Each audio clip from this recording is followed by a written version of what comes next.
Yo, it is the hotkeys patch notes. The light is on. The donuts are hot and ready. And so is this show. Hot off the presses. Hot and new. What is the patch notes? And who is presenting them to you? Well, me, Prater. And with me, as always, the Dobon.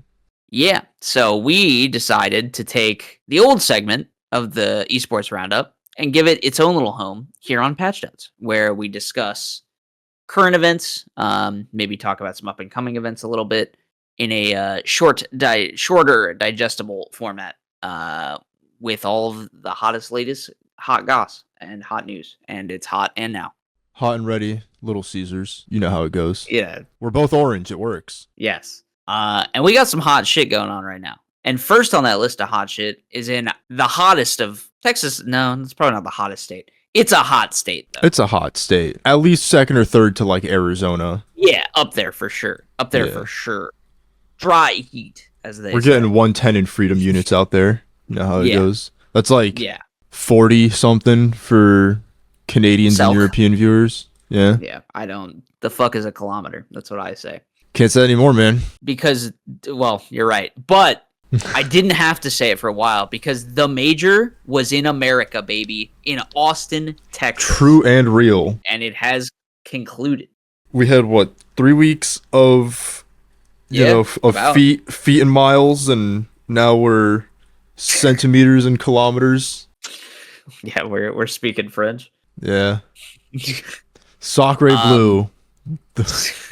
It was a really exciting major, though. It's definitely the first one that I have followed from stage 1 all the way to the finish. And I don't know what are your overall thoughts? Because I really enjoyed it start to finish. I thought it was pretty exciting. I'm a little torn. I enjoyed the early stages. That was some very exciting Counter-Strike.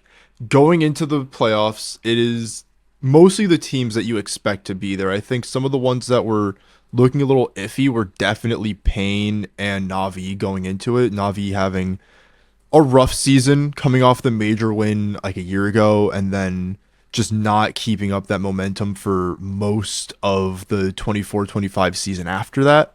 And then coming into 25-26, it's just been difficult. It hasn't been great. Yeah. And then Pain, younger Brazilian roster. I would say Snow, yeah. And him coming up through 2 stages on top of it, Yeah. Stage 2, stage 3, like. But ultimately, the results that we all expected, right? The Vitality win, couple close games in the playoffs. So, they got to run for their money for the most part, but also just a well-deserved win. Honestly, they've been playing out of their minds this season. Love them or hate them, right? It is what it is. They are the best team. Yeah, there's no disputing that they're the best team right now. They're shooting the best. They're playing maps the best. Because, I definitely agree. I think it's weird because, like, going into the playoffs, and obviously we had an exciting stages, the elimination of Falcons in stage 2. Yeah. Mao's being pushed to the brink of elimination basically every game of stage 3. FaZe and the Simple story, all this stuff is Vitality really exciting. dropping a legacy. Yeah, I would say, I hadn't even forgotten about that. Yeah, Vitality, the streak being broken by Legacy, smashing them on Inferno. Yeah. A 13-3 victory is nothing to slouch at, especially from a tier 2 team like that. On a map that they're, like, known to be very good at. Like, Vitality is known for, like, having this fucking really good Inferno. This tournament was weird because seemingly they couldn't win on Inferno, and they don't know why. They prior to this had a great record on the map. It was a good map for them, and for some reason at this tournament they lose to Legacy there. They lose to Mouse there. They beat Mongols game 3. Yeah, you've got all this stuff, and then we get to playoffs, and some of those are still continuing. Obviously, I think everyone kind of saw what was coming between Vitality and Na'Vi.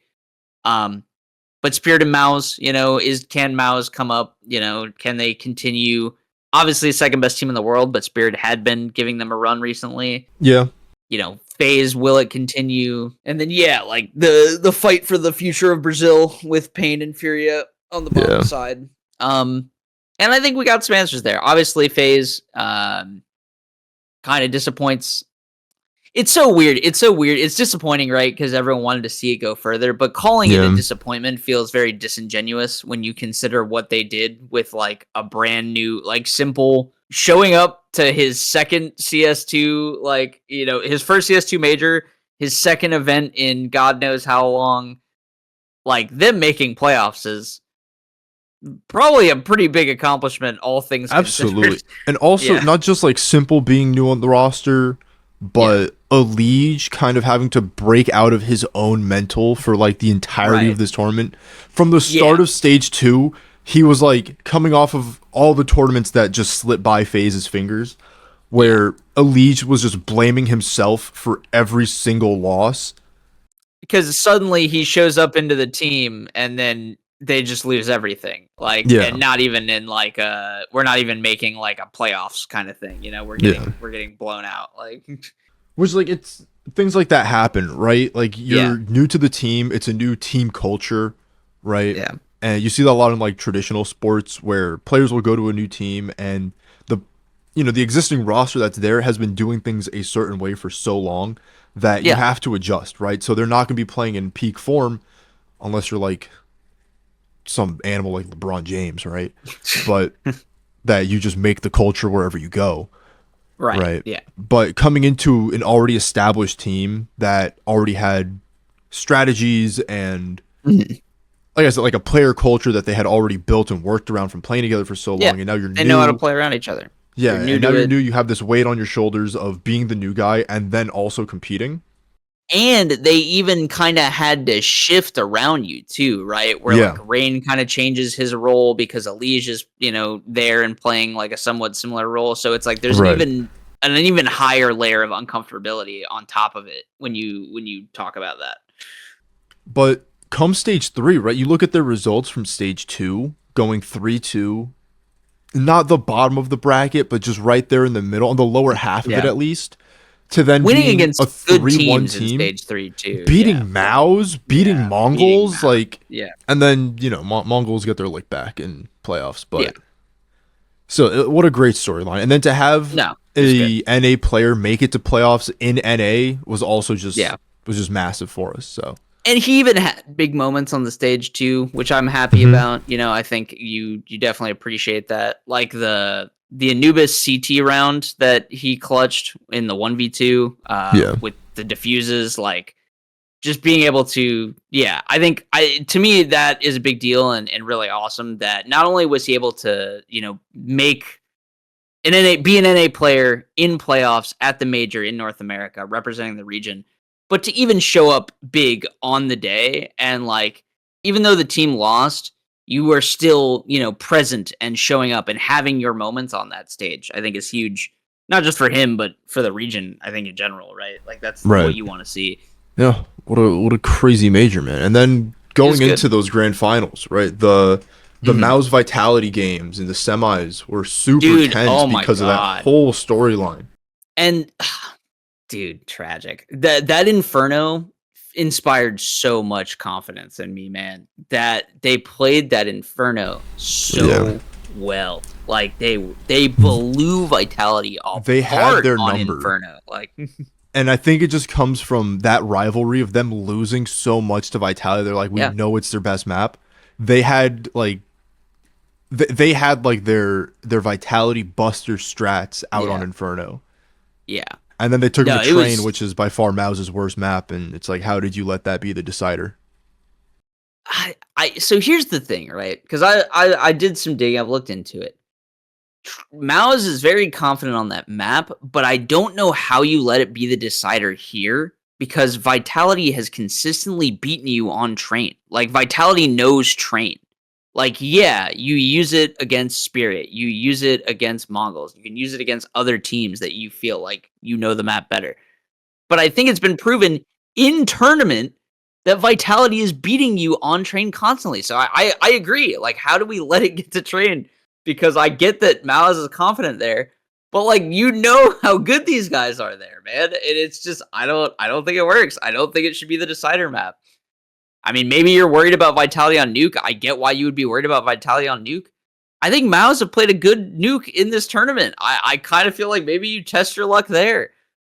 I wonder if they always ban it on second ban, maybe, or something like that. Because I know Ancient is like a Vitality permaban. Like they ban it first every time. They don't play that map at all, and like never do. They Vitality does not play Ancient. I saw a clip. I saw a clip of a pretty funny clip from the NA Face It, where someone had Zywoo on their team and they were on Ancient, and they were like, Zywoo, do you want to call this map? And he goes, Bro, we haven't played this map in 3 months. It's Vitality permaban. I don't know shit about it. Like, It's awesome.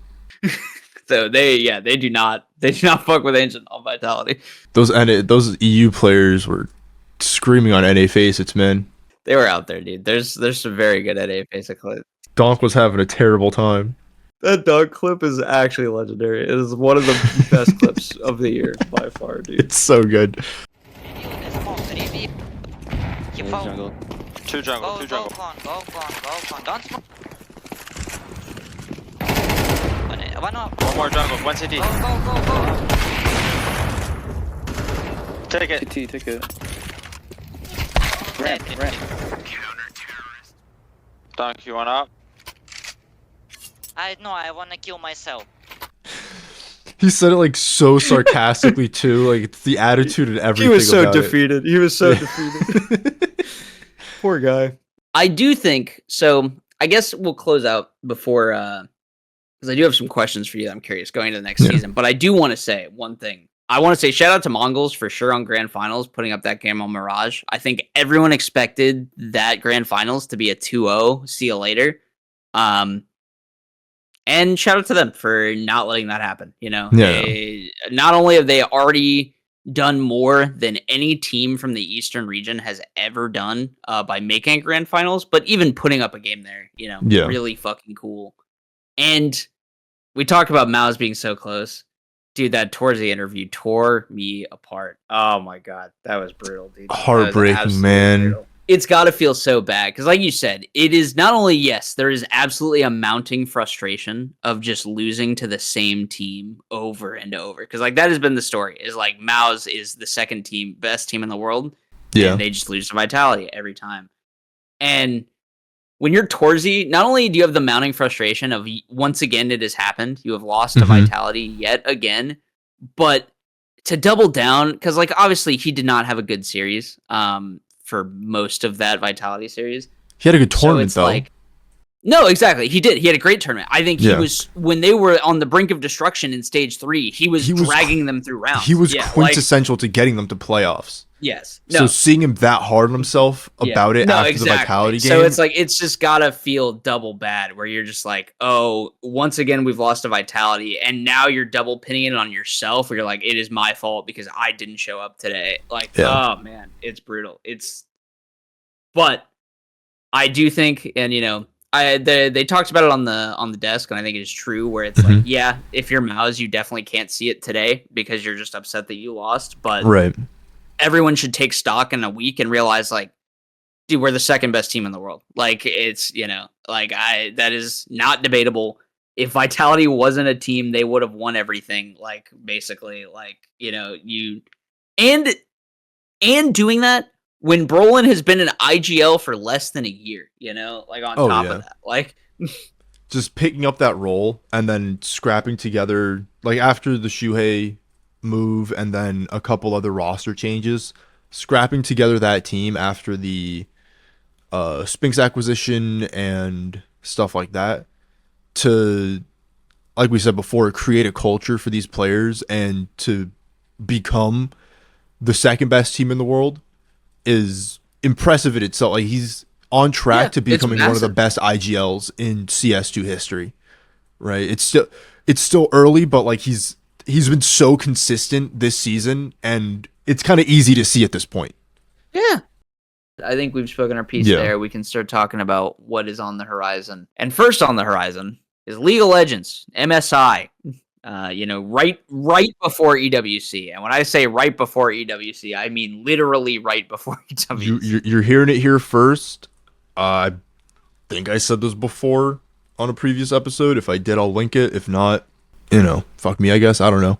EWC will just become MSI. The season will start to work. Saudi already made the deal with them this is just the start of it. They will see how popular EWC is in comparison to the MSI viewership, and if it surpasses it based on production quality or how much Riot gets a say in it, all this plus the check that Riot's going to get cut to have League of Legends there, it's like a no-brainer, right? Because it is essentially a free major tournament for League that gives Riot the money to do whatever else with.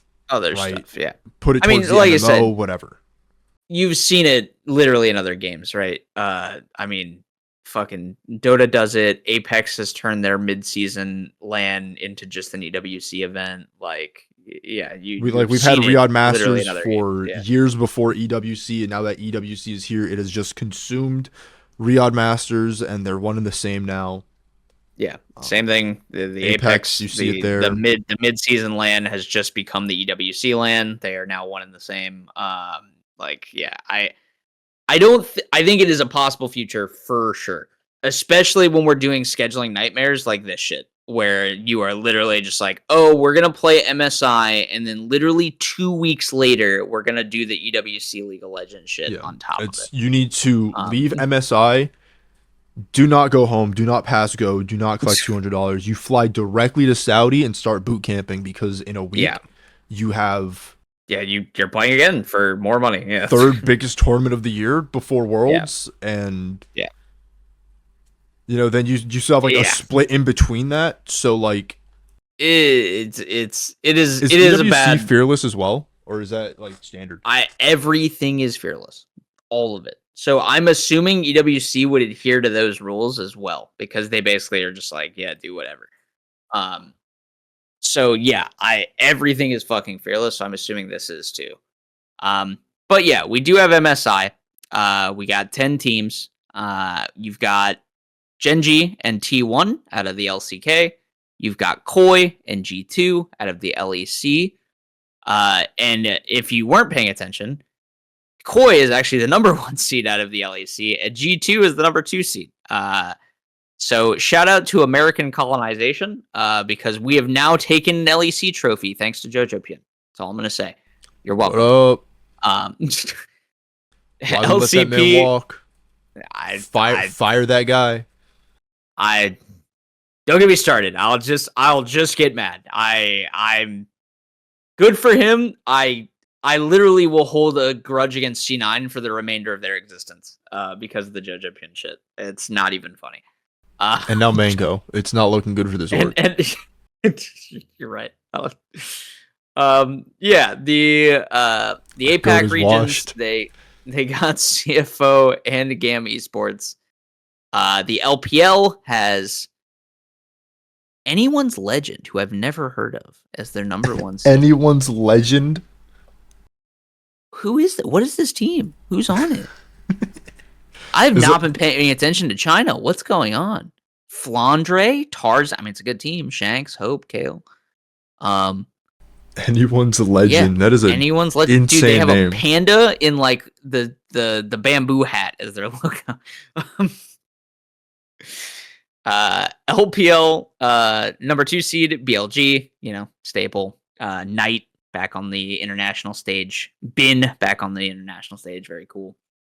This is like a retro ass logo. I'd be so. No, that's what I'm saying. I did not recognize this LPL number 1 seed, and I mean, I know some of the people on it, like obviously Flandre, notable top laner, Tarzan, one of the greatest junglers in the world, like that shit. But yeah, the org I've literally never heard of, and yeah, out of the old home region, FlyQuest and Furia, and we'll save it for another time. I just want to say, little annoying that everyone else has got 2 teams and we're splitting. Well, we're one region now, man. Yeah, I know. One region. It's not like we could have just 2 other teams in the bracket would be fine, because it's still even. Yeah. But yep, it is what it is. But yeah, that's kicking off, and it's kicking off with the split, the playoffs for the tier 2 teams, right? Or the split, or the second seeds. So we have G2 versus Furia and BLG versus GAM. Yeah, my money is on that going to what you would think. Although Gam maybe surprises, maybe. I don't know how good BLG. Possible. It's been a night, bro. I think it's cooked. Knight's so gross. Knight is such a gross mid laner. Like literally like the best Chinese mid laner of all time. That dude is disgusting. Like, and all respect to Gam and the Apex, ability to upset. I just don't think it's happening. And then G2 versus Furia. We've been talking before about, Furia picking things like Rakan, Yasuo in the bot lane. And that's all fun and games until you're up against G2 and what a Sama is fucking play, man. fucking murdering you. Yeah. Cuz, they got away with that shit back home. Hans Sama and Labrov are not letting you get away with that. I don't care. Like, it's not happening. Absolutely not. You're not touching a minion. You're sitting under your tower wondering when your Yasuo is going to be allowed to farm. And the answer is fucking never. Absolutely not, yeah. It's, to be fair, they only played it for game 3, and they did have actual bot lane matchups, kind of, for most of those games. Yeah, it's just, I think it's G2, man, like, sure, they lost to Koi. That is kind of a big upset. I don't think a lot of people expected that, but G2 lives and dies by Caps, and Caps shows up on international stages. So I think Furia has their work cut out for them. But we'll see. We'll see. So how do we feel about this? Because there's some more moves happening, right? Outside of EWC, Sure. The LEC just made a big announcement that Rogue is out. Yes. Yeah, to the joy of LEC fans everywhere. Yeah, Rogue is out. And taking their place is Na'Vi. They haven't had a league roster since 2016. Currently, they are running. Is this the old Rogue roster? Did they just buy the Rogue roster? It's Adam, Malrang, Larson, Patrick, and Execute. Malrang was Rogue. Adam was Rogue. Oh, so no, that's literally the Rogue roster. They so pick they up the straight Rogue up roster? bought the Rogue roster. Yeah. Okay. No. To the dismay of LEC fans, Rogue is still there. They just have a new jersey. So to be fair to them, from what I've heard from hearing outside stuff about LEC, the impression that a lot of people were under is that it didn't matter who Rogue got because they didn't know what they were doing and would just run every roster into the ground. So it's an org issue. So yeah, that was kind of the prevailing sentiment. Yeah, was that it didn't matter who Rogue acquired because they were just gonna just fuck it up and it wasn't gonna work. Because I think like that. I know Adam has very high highs and very low lows in LEC. He was on pretty solid on Fnatic for a while. He went to BDS after that, and I don't think it went great there. And then obviously he went to Rogue, and it didn't go great there. But he plays some weird shit. I think Larson typically has been a decent mid laner. But yeah, Rogue was seemingly fucking cursed and could never get anything done. So maybe right now they have the Rogue roster. Yeah. But I wouldn't be shocked to see them, if there's people available, maybe just kind of move it around, see what else you can find. What pieces are available. Their Dota caster is their new coach, though, or something like that, right? From that's what it made it look like from their announcement video. I couldn't tell from the what is official, but yeah, the announcement video did have a good bit about a Russian caster that I guess is a part of their org, being like a double agent. Yeah, a double agent that has been working for Riot to get Na'Vi back to League of Legends this whole time. Good video, very fun actually. But yeah, I don't know. It's tough. I don't know. Like I said, from what I'm seeing on at least this database is that they just have Rogue's staff. So coach included, they've got the coach and the team acquired. Whether or not they stick with that going to the next split, we will see. But at least right now on paper, they have the fully functioning Rogue roster. They've used their EWC stipend to pick up this roster. I see what's going on. Yeah, quite possibly. So yeah, and I mean, cool. It's good for that region. Like I said, from what I had heard, people thought fucking Rogue was terrible. Like they wanted them out and they couldn't stand it. Much how I feel about Dignitas currently over here after benching Surdy. One split in. Get him out, bro. I'm so fucking over it. I'm so fucking over it. I'm so fucking over NA talent being brought on teams that are destined to fail because of the quality of the team, and then they get auto fucking benched. And it's like, oh well, he wasn't performing well. You can give him a chance, man. And like you said, now that dude's career is probably marred with like, oh, look how terrible he did on Dignitas when it was fucking Dignitas's fault. So we got Immortals out, cool. Yeah, maybe Dignitas next. Maybe Dignitas next. That's all I'm saying. Get somebody in here. I don't know. I don't know who. I don't know who you get in at this point. But Wild anybody. card, baby. Sure. I down. Nouns. Nouns. The nouns come Yeah. back. Yeah. NRG comes back for the 4th time and leaves the split later. How are we feeling about MSI? I'm glad FlyQuest is going, but it's just like it's hard to look at MSI and just not feel like Gen G wins, right? Yeah, Am I crazy? It's just one of those things where it's They look every so time, good man. over in Every LCK, time, man. yeah. It's just Korea or China. Like, And I don't think it's China this year too. Like that's so that's hard the to thing, be is I don't think optimistic it's China this year. about other regions going to international events just because of how consistent both of those regions are. Yep. And as much as I would like for it to be FlyQuest, as much as we love NA, If we can get a want it final, I don't even need them to win. If FlyQuest can get a final, I'm pretty satisfied, to be perfectly honest. If no doubt. FlyQuest can get to the finals, I need a win over Europe, right? I guess that's the bare minimum. Like, what is the bare minimum you want out of EW or Would be EU. out of MSI? I need the W over EU 100%. And if we could do that and get a final, I'm satisfied. You can lose to whoever you want, be it Gen G or T1, but give me the final for FlyQuest with an EU, grave along the way.